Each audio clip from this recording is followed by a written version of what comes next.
청와대 비상경제상황실 구성, 운영 계획에 대해 브리핑하겠습니다. 대통령께서는 이번 주 국무회의에서 중동 상황에 따른 비상대응체계의 선제적 가동을 지시한 바 있습니다. 이에 대통령이 주재하는 비상경제점검회의 산하에 비서실장이 주재하는 비상경제상황실을 설치하여 총리를 본부장으로 하는 범정부 비상경제본부와 호흡을 맞춰 중동 전쟁에 따른 국내외 상황을 보다 엄중히 관리해 나가겠습니다. 청와대 비상경제상황실은 비서실장이 중심이 되어 운영되며 안보실장과 정책실장이 부실장을 맡고 정무수석이 총괄간사를, 국정상황실장이 실무간사 역할을 하게 됩니다. 비상경제상황실 아래에는 거시경제 물가대응반, 에너지수급반, 금융안정반, 민생복지반, 그리고 해외상황관리반의 5개 실무대응반을 운영하며 각 대응반은 청와대 수석급이 반장을 맡게 됩니다. 아울러 각 대응반장은 부처 장관을 책임자로 하는 정부 실무대응반의 업무 추진 상황을 점검하게 되며 국정상황실은 청와대 실무대응반 활동을 종합 점검하여 그 결과를 매일 아침 현안점검회의에 보고할 예정입니다. 점검 결과는 정기적으로 국민 여러분께 설명드리도록 하겠습니다. 이상입니다. 질문 있으시면 말씀해 주시기 바랍니다. 네.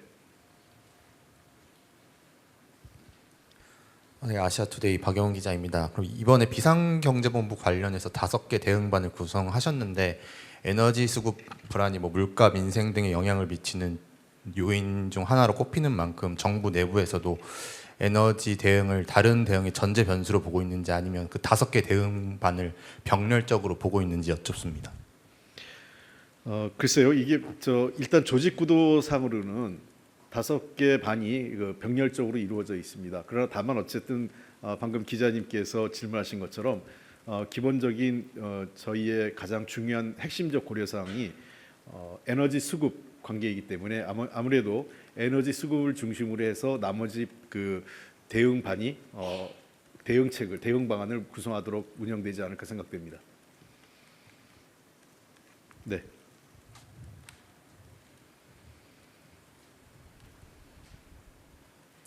예, 수석님, 매일경제 성순입니다. 그 5개 대응반 말씀 주시면서 청와대 각 수석분들께서 좀 이렇게 맡으신다고 하셨는데 각 반별로 어떤 수석님께서 맡으신지 좀 구체적으로 좀 설명을 해주시면 감사할 것 같고요.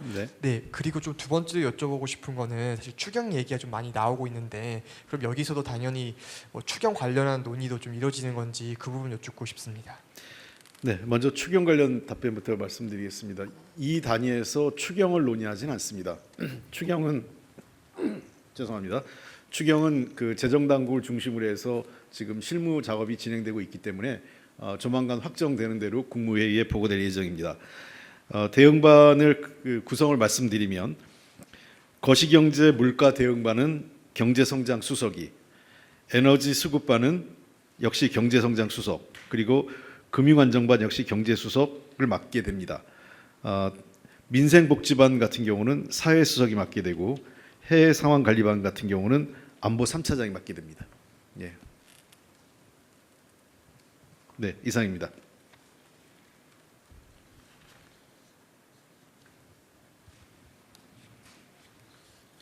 네, 또 질문 있으십니까? 네, 말씀하십시오. 네, 아시아경제 임철령입니다. 그 정기적으로 국민들에게 보고하는 자리를 만들겠다고 하셨는데 이게 정기성을 띠게 될 텐데요. 혹시 어느 정도의 정기성을 띠게 되는지 말씀 좀 부탁드리고요.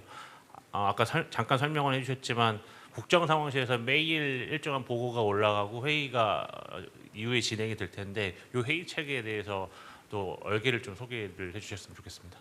네, 아까 제가 말씀드린 것처럼 회의 체계는 대통령이 주재하는 비상경제점검회의가 있고 그것을 뒷받침하는 비상경제 상황실을 비서실장 중심 운영을 합니다. 또 그것을 실무적으로 뒷받침해주는 조직이 국정상황실이 될 것 같습니다. 그렇게 운영이 될 것 같고요. 그다음에 두 번째 지금 말씀하신 대로 정기적으로 얼마큼 하느냐, 대략 정부하고 비슷한 호흡을 해서 매주 1회 현재로서는 매주 오늘처럼 오늘 이 시간 수요일을 정기적으로 보고한 국민들께 알려드리는 날짜로 정해놓고 필요한 경우에는 수시로 국민들께 관련 동향이나 또는 정부의 대응에 대해서 설명해드리도록 하겠습니다. 네, 또 질문. 네. 네, 수석님 오마이뉴스 이경태 기자입니다. 대통령께서 생중계를 선호하시잖아요. 이 비상경제 정기적으로 국민에게 보고하는 자리도 약간 회의를 일부를 공개하는 방식으로 생중계로 진행될 가능성이 있습니까? 그 부분에 대해서 따로 정해지면 말씀을 대변인을 통해서 알려드리도록 하겠습니다. 네, 뉴시스. 예.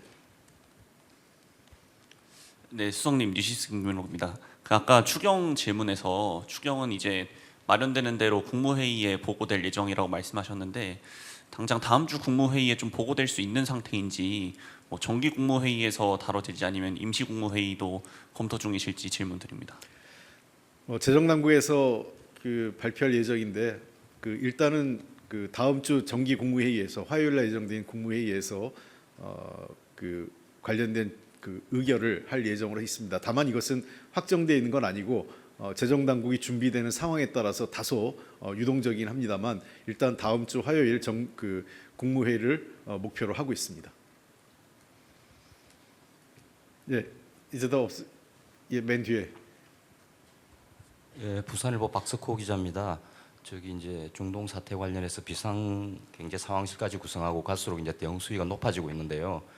이게 이제 근본적으로 저희들이 궁금한 게 이게 얼마나 장기적으로 가고 또 이게 갈수록 상황이 심각하게 가고 있다는 부분에 대해서 이제 정부나 청와대도 그렇고 인식을 하고 계신지, 또 이렇게 수위가 높아짐으로 해서 오히려 국민들에게는 이 상황 굉장히 어렵구나 이런 오히려 불안감 내지는 불안감을 좀 조장은 아니고 불안감을 조금 야기할 수 있는 그런 측면이 있는 거 아닌가 이런 생각도 드는데 어떻게 보십니까?